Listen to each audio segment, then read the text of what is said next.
The least scary future I can think of is one where we have at least democratized AI.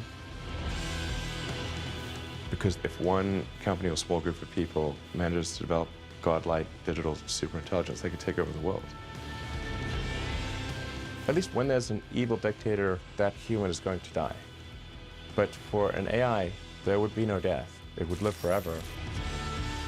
And then you'd have an immortal dictator from which we can never escape. The robots going down the streets, they're like, what are you talking about? Man, we want to make sure we don't have killer robots going down the street. Once they're going down the street, it is too late.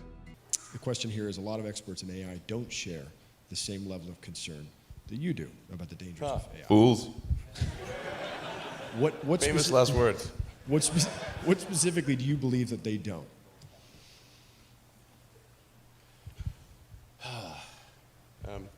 Well, the biggest issue I see with so-called AI experts is that they think they know more than they do. And they think they're smarter than they actually are. In general, we are all much smarter than we think we are, but much less smart, dumber than we think we are, by a lot. So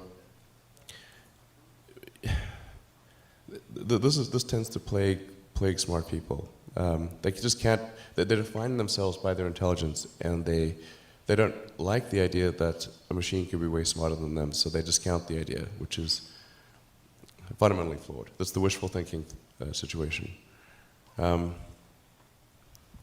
really quite close to, I'm very close to the cutting edge in AI, and it scares the hell out of me.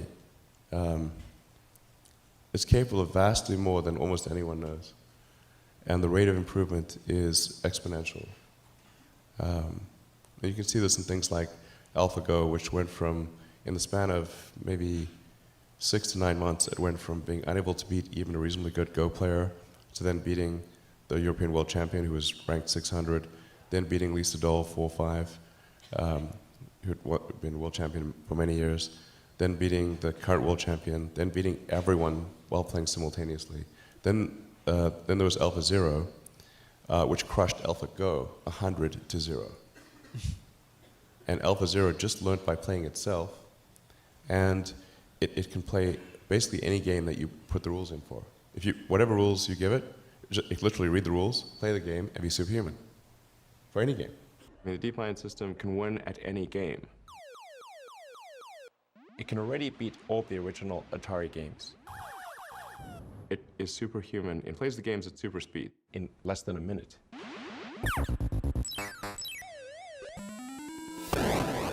DeepMind has to have complete control of the data centers. So with a little software update, that AI could take complete control of the whole Google system, which means they can do anything. They can look at all your data, they can do anything. We'll see this also with self-driving. I think probably by end of next year, self-driving will encompass essentially all modes of driving and be at least 100 to 200% safer than a person by the end of next year. We're talking like maybe 18 months from now. NHTSA did a study on Tesla's Autopilot version 1, which is relatively primitive, and found that it was a 45% reduction in highway accidents. And that's despite Autopilot 1 being just version 1. Version 2, I think, will be at least 2 or 3 times better. That's the current version that's running right now.